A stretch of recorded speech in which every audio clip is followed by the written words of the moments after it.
So for question 1.1, we are looking at the application of congruent triangle.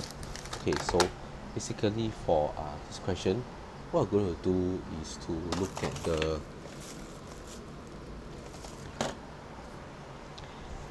parallelogram ABCD. So first one, we are supposed to show that XAB is equals to YCD. Okay, so I mean actually it's quite intuitive. Because of the nature of the parallelogram, you know that the opposite sides, they are parallel to each other. So without further ado, you can assume that first of all, part 1, that angle XAB will be equal to angle ABC, sorry. And with this, the reason you need to write down is that because of alternate angles. Okay, alternate angles, and the reason is because AD is parallel to BC. Okay, so for part 2, triangle XAB is congruent to triangle YC. Okay, sorry. Second part, I haven't finished. Okay. At the same time, angle ABC is equal to angle YCD. Now the reason is because of corresponding angles. As you can see that here, you do see a C, and these two angles, they are equal to each other.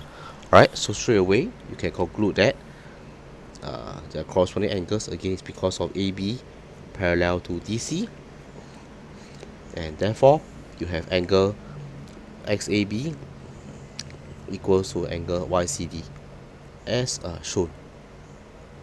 Okay, so for the second portion, you want to show that triangle XAB is congruent to triangle YCD. Okay, so you want to show that XAB is congruent to triangle YCD, right, which is not too difficult.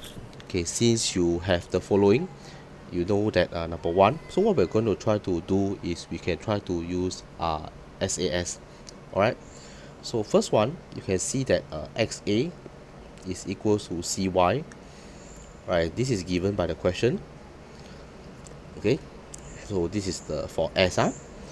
Second, you know that angle XAB is in.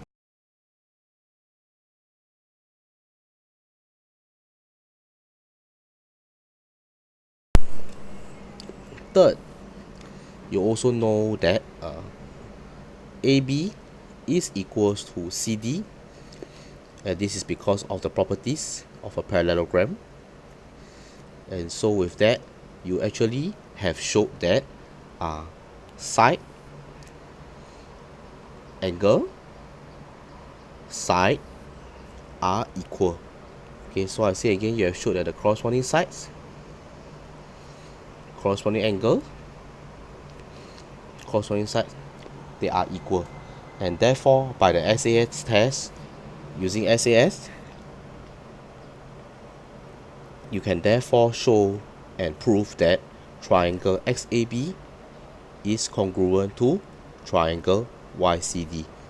Okay, and we are done with the proof.